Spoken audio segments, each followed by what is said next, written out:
నమస్తే అండి. ఇవాళ మనం కరివేపాకు చికెన్ ఫ్రై ఎలా చేసుకుందామో చూద్దాము. దానికి కావాల్సింది నేను ఒక ½ కేజీ చికెన్కి చేస్తున్నానండి. సో దానికి మనకి మసాలా కావాల్సింది. మనం దీంట్లో కారం వేయమండి, అందుకని మనం ఎండుమిర్చి ఇదంతా పొడి కొట్టుకుంటాము. మసాలా దినుసులన్నీ నేను ఒక 10 నుంచి 12 ఎండుమిరపకాయలు తీసుకున్నాను. ఇవి కొంచెం ఘాటుగా ఉంటాయి కాబట్టి నేను ఒక 10 తీసుకున్నాను. కొన్ని ఘాటు ఉండవు, అలా ఉన్నప్పుడు ఒక 15 నుంచి 16 వరకు తీసుకోవచ్చు. ధనియాలు ఒక 2 స్పూన్లు తీసుకున్నాను. బిర్యానీ ఆకు 2 ఆకులు తీసుకొని మధ్యలోకి ఇచ్చేసి పెట్టుకోండి. ఒక 10 నుంచి 15 మిరియాలు కారాన్ని బట్టి. ఎండుమిరపకాయలు ఒకవేళ తక్కువ తీసుకుంటే మిరియాలు ఇంకొంచెం వేసుకోవచ్చు. కొంతమంది స్పైసీగా ఇష్టపడతారు కాబట్టి నేను ఇవాళ కొంచెం స్పైసీగా చేస్తున్నాను.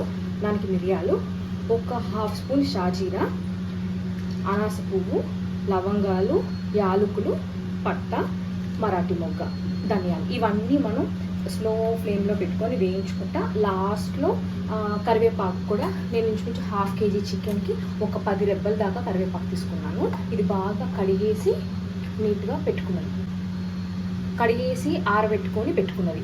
మనం ఏం చేయాలంటే ఫస్ట్ ఇవన్నీ వేయించుకొని పక్కకు పెట్టుకుంటే మనం మిగతావి చేసుకునే లోపు ఆరుతుంది.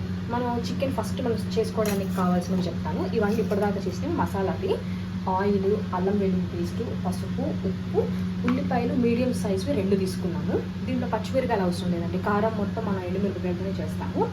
జీడిపప్పు మనం లాస్ట్లో వేయించేసి పైన చల్లుకోవడానికి. కొంతమంది ఇష్టపడరు, ఇష్టపడిన వాళ్ళు వేసుకోవచ్చు. కొంతమంది ఎక్కువ వేసుకుంటారు, అప్పుడు కూడా వేసుకోవచ్చు. నేనైతే కొంచెం మినిమంగా తీసుకున్నాను. ఇప్పుడైతే ఫస్ట్ మనం ప్యాన్ పెట్టుకొని ఇది ఫ్రై చేసుకుందాం. ఫస్ట్ మసాలా దినుసులు మొత్తం వేయించుకొని పెట్టుకుందాం. ఇది స్టవ్ వేయించుకొని మనం ఈ ప్యాన్ పెట్టుకున్నాము. కొంచెం వేడి పడ్డ తర్వాత మనం మసాలా దినుసులు ఏవైతే ఉన్నాయో అవన్నీ వేసుకుందాం. చెప్పాను కదండి, ఎండుమిరపకాయలు, ధనియాలు, బిర్యానీ ఆకు, మిరియాలు, లవంగాలు, యాలకులు, పట్ట, మరాఠీ మొగ్గ, ఇవన్నీ వేసుకొని స్లో ఫ్లేమ్లో మనం వేయించుకుందాం. హై ఫ్లేమ్లో పెడితే మాడిపోతాయండి. స్లో ఫ్లేమ్లో పెట్టి నిదానంగా మనం వేయించుకుంటా ఉంటే కాసేపటికి లైట్గా పొగలాగా వచ్చి మనకి మంచి వాసన వస్తుంది. అప్పుడు అలా వచ్చినప్పుడు మనం కరివేపాకు వేసేసుకుందాం. ఇప్పుడు ఇది బాగా వేగిపోయాయండి. ఇది లైట్గా మీకు వీడియోలో కనిపించకపోవచ్చు, లైట్ పొగలాగా వస్తుంది. ఇప్పుడు నేను చెప్పినట్టుగా 10 రెబ్బలు నేను కడిగి పెట్టుకున్నవి కరివేపాకు దీంట్లో వేసి, ఇది ఎక్కువ వేయించాల్సిన అవసరం లేదండి. కరివేపాకు ఎక్కువ వేగితే మనకు కొంచెం చేదు వస్తుంది. అందుకని లైట్గా ఊరికే కొంచెం లైట్గా వేడి పడేంత వరకు కాసేపు ఉంచేసుకొని ఆఫ్ చేసేసుకొని మనం పక్కకు పెట్టేసుకున్నాము. ఆ లోపు కొంచెం ఆరిన తర్వాత మనం మిక్స్ చేసుకోవచ్చు. ఈ లోపు మనం చికెన్కి చేసుకోవాల్సింది స్టవ్ ఆన్ చేసుకొని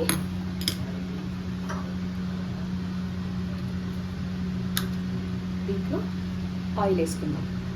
దీనికి కొంచెం ఆయిల్ ఎక్కువే పడుతుందండి, ఎందుకంటే మనం పొడేస్తాం కదా, అదంతా లాగేస్తుంది. సో మనకు కొంచెం నూనె ఎక్కువే పడుతుంది. మధ్యలో అయినా వేసుకోవచ్చండి. మనం పొడి వేసుకున్న తర్వాత ఏమైనా తగ్గింది అనిపిస్తే కొంచెం ఆయిల్ వేసుకోవచ్చు.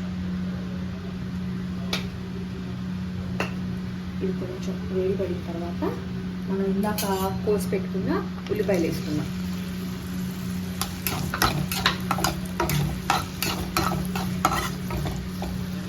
ఉల్లిపాయలు కూడా కొంచెం గ్రేవీ లాగా కొంతమంది ఇష్టపడతారు. అలా చేసుకున్న వాళ్ళు కొంచెం ఎక్కువ ఉల్లిపాయలు వేసుకోవచ్చు. లేదు కొంచెం రోస్ట్ లాగా కొంచెం ఓన్లీ ఫ్రై లాగా కావాలనుకున్న వాళ్ళు ఉల్లిపాయలు తక్కువ వేసుకోవచ్చు.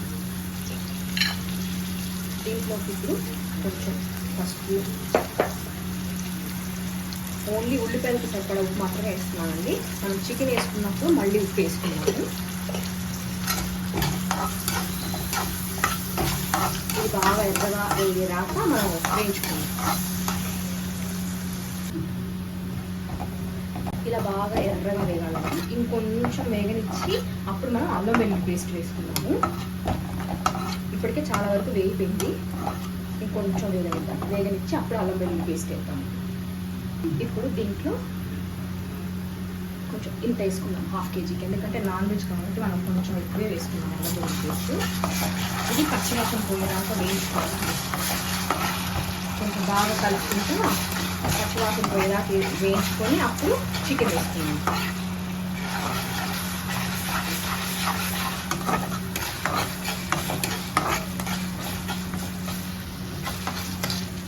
దీంట్లో మనం కడిగి పెట్టుకున్న ఒక 1/2 kg చికెన్.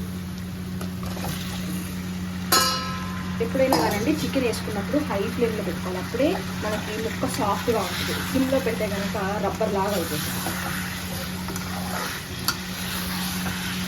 చికెన్ బాగా ఉల్లిపాయలు అల్లం వెల్లుల్లి పేస్ట్ అంతా పట్టేలాగా బాగా కలుపుకొని, ఇందాక నేను చెప్పాను కదండి ఉట్టి ఉల్లిపాయలకి సరిపడా ఉప్పు మాత్రమే వేసాను. ఇప్పుడు మనకి కూరకి సరిపడా ఉప్పు వేసుకోవాలి. ఇది కొంచెం స్పైసీగానే ఉంటుందండి, ఎందుకంటే మనం కరివేపాకు వేస్తాం కదా. కరివేపాకు మనకి ఫ్లేవర్ తెలుస్తుంది కానీ ఆ ఫ్లేవర్ తెలియకుండా ఉండాలి కాబట్టి మనం కొంచెం ఉల్లిగడ్డలు ఎక్కువ వేసుకుంటాము. దానికి తగ్గట్టుగా మనం ఉప్పు వేసుకోవాలి. తగ్గితే మళ్ళీ లాస్ట్లో వేసుకోవచ్చు. వేసి ఇలా బాగా కలిపేసి అట్లీస్ట్ ఒక 10 to 15 minutes అయినా మనం హై ఫ్లేమ్లోనే పెట్టుకొని వేయించుకోవాలి. ఇందాక చెప్పినట్టు హై సెగలో ఒక 10 నిమిషాలు వేయించుకొని తర్వాత ఇప్పుడు సిమ్లో పెట్టానండి. చికెన్ బాగా ఉడకాలి, ఇలా గోల్డెన్ కలర్లో రావాలి. కొంచెం అడుగంటుతుంది ఎందుకంటే మనం హై సెగలో పెడతాం కాబట్టి, అయినా కానీ టేస్ట్ బాగుంటుంది. ఇప్పుడు ఇందాక నేను వేయించుకున్న మసాలా దినుసులన్నీ నేను మిక్సీ వేసుకుంటాను. ఇలా కొంచెం కరివేపాకు పొడి పొడిలాడుతూనే ఉంటుంది, అలా ఉంటుంది, టేస్ట్ బాగుంటుంది. దీంట్లో అమూల్ కొంచెం ఎక్కువ తక్కువ అవుతుందండి, మనం చూసుకొని కొంచెం కొంచెం వేసుకుంటూ కలుపుకుంటాం.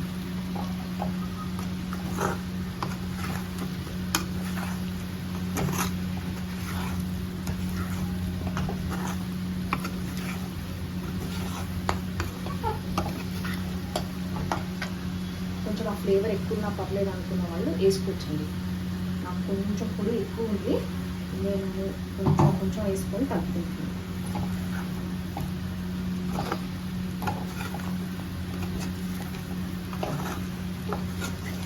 ఇది కలిపేలోపు మనం ఇది కొంచెం చికెన్ అంతా పట్టేలోపు మనం ఈ జీడిపప్పు ఉంది కదా అది కొంచెం వేయించుకొని పెట్టుకున్నాం. ఈలోపు ఇలా కొంచెం బాగా పట్టేదాకా వేయించుకోవాలండి. దీంట్లో కొంతమంది ఇష్టమైతే కొంచెం కారం చూసుకొని వేసుకోవచ్చు, కొంతమంది లాస్ట్లో కొంచెం నెయ్యి వేసుకొని ఇంకొంచెం రోస్ట్ చేసుకుంటే బాగా రోస్ట్ లాగా కూడా బాగానే ఉంటుంది. ఇప్పుడు దీంట్లో పైన మనం జీడిపప్పు వేసుకుంటాం. ఫస్ట్ గిన్నెలోకి తీసేసుకొని అప్పుడు లాస్ట్లో ఇష్టమైతే కొంతమంది లాస్ట్లో ఇప్పుడు అంత బౌల్లోకి తీసుకొని ఆ నెయ్యితో పాటే వేసేసుకోండి, అప్పుడే టేస్ట్ చాలా బాగుంటుంది. ఇలా మనం వేయించుకున్న పల్లీలు జీడిపప్పు అంతా దీంట్లోకి వేసేసుకొని ఒక 2 minutes అట్లా ఉంచితే ఆ నెయ్యి అంతా కూడా చికెన్కి బాగా పట్టేస్తుంది. ఇది మీరు మామూలుగా విడిగా అన్నంలో కూడా కలుపుకోవచ్చు. మనం కొంచెం పొడి వేసుకుంటే కనుక కొంచెం గ్రేవీ లాగా ఉంటుంది, అది అన్నంలో కూడా కలుపుకోవచ్చు. రసంలోకి కానీ లేకపోతే సాంబార్లోకి, లేకపోతే కొంచెం మనం బగారా రైస్ చేసుకొని దాంట్లో నంచుకోవడానికి కూడా చాలా బాగుంటుందండి. ఒకసారి ట్రై చేసి చెప్పండి ఎలా ఉందో. మా ఛానల్ పేరు నానమ్మ చేతి రుచులు. లైక్ చేయండి, షేర్ చేయండి, సబ్స్క్రైబ్ కూడా చేసుకోండి. Thank you.